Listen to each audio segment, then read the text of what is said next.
All right, guys, so today is the 996 Buyer's Guide video. Just so happens to be we got a 996 right here to show you every little detail of it, what to look for in buying one of these cars. The market is insane right now. The market starts in the low mid 20s and goes up from there. It's kind of crazy because about a year or so ago, a lot of these cars were around 7 grand, 5 to 8 grand. You could buy a really nice one for 10 or 12. And everybody's hung up on these ugly headlights, but everybody's gotten over it at this point, and the market's gone absolutely through the roof. So what that's done is a couple things. One thing, it's made all the parts go up. It's made every aspect of finding one of these go up. I think also that's turned some people away from our videos because they can no longer afford. It's not a normal price anymore. Your average person is not going to be able to go out and buy a car from 1999 that costs nearly $30,000. But if you have the means to do it, it's a very, very good car. This one, we've done a lot to this thing. The biggest thing you have to watch out on these is the engine.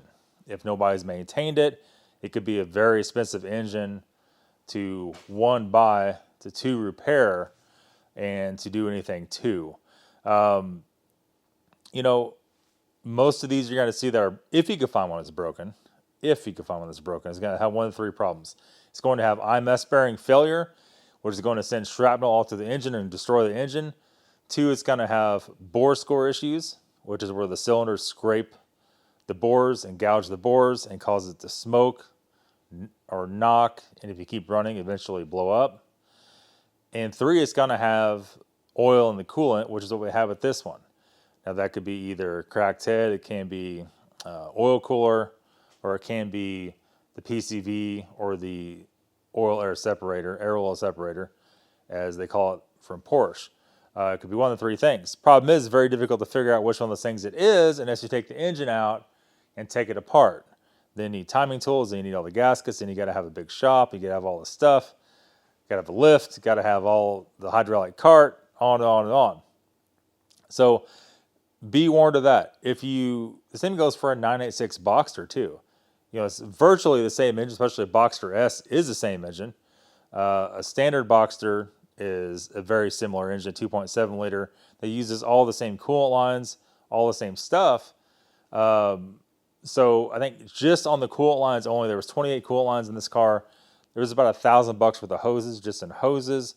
I think with oil air separator, oil cooler, gaskets, special gasket sealer, you need a clutch if it's a manual, and whatever other tidbits that are broken or somebody snapped off or bent up or whatever have you, you're going to be $4 or $5 grand in it.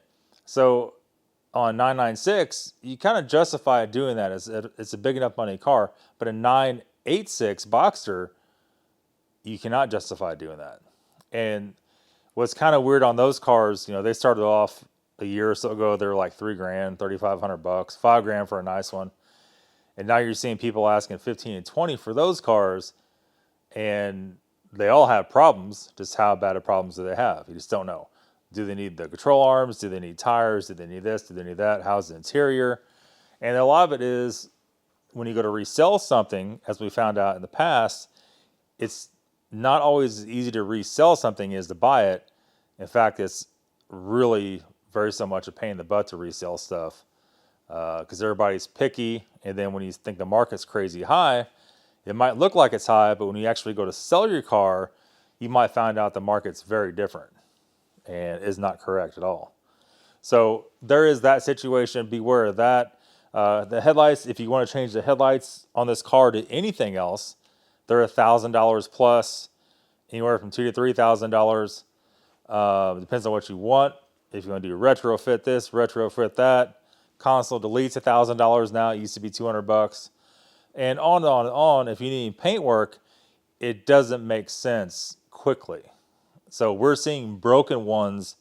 We're seeing these cars that need engines for $19,000 and $20,000, and the same way with the Caymans, the 987 Cayman,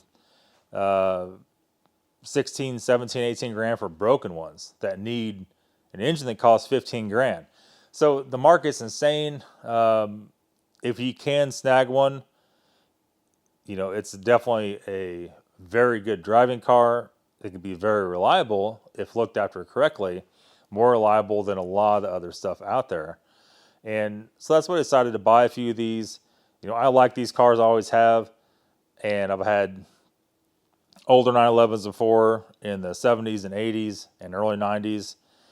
Even all that stuff is just insane as far as the market goes. But all that stuff has gotten more expensive to maintain it. All the parts have gone up. You know, just something small like this. Let me bring it over here and show you. Like a seat motor. Like a BMW or Mercedes, this is 20, 30 bucks for a used seat motor. The cheapest one I could find for this car is $100. And then you have not only the reliability issues, but if these cars sit around for too long, like this one did, nobody's probably moved the passenger seat in 20 years, and the motor is bad, right?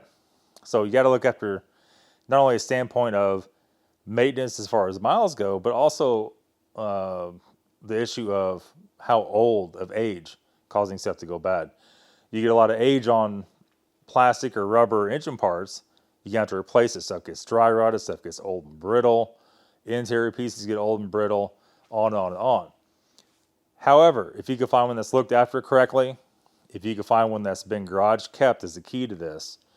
You could literally drive one of these a couple 100,000 miles with almost no maintenance, just your basic stuff.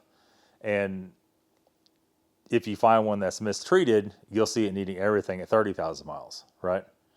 And it is a lot different than the BMW stuff we usually do. The BMW stuff, those are maintenance hog cars. They need stuff all the time, no matter what you do, just constantly. These aren't quite like that. You know, just for give you a real quick rundown, the Cayman, that's been a very reliable car for us. We don't drive it a lot, but I'm not afraid to drive it, right? Any of the BMW stuff, I'm afraid to drive any of that stuff very far at all. And that makes it difficult when you go to sell it. And it's like, well, the buyer's like, well, can I drive it 7 hours away? You're like, well, probably, maybe not. Who knows? Anybody's guess. It's just a different setup. These don't have the sensitivity issues as far as that goes. They don't have the coolant leaking issues and all those bizarre problems that keep draining your wallet. So they're very good cars. If you're not in a financial position to maintain one of these, or if you know nothing about working on cars at all and everything you have to have done on this has to be done at the dealership or has to be done at a mechanic, you have to pay a mechanic to do it, do not buy this car. This car will empty your wallet in a split second. If you like messing with stuff at your own house, if you have at least a one-car garage or at least a driveway, I don't know, and you don't mind doing stuff yourself, you can maintain it pretty cheaply, probably more cheaply than a lot of other cars. But that's our buyer's guide, guys. Not really a whole lot else to show on it. They don't have a lot of the common issues at all. They don't have rust issues, right? They don't have any bizarre, other than control arms and struts, you know, after 100 or so thousand miles, they get a little bit tired. Nothing breaks, nothing snaps off. There's nothing, the dash doesn't crack. I mean, like none of that stuff exists. Window regulator situation seems like it's pretty solid. I think on this car, whatever problems it had were owner inflicted and not Porsche inflicted issues. And that's it. Hopefully this will be a very, very nice running driving car and for many years to come. So stay tuned for another video. We'll see y'all later.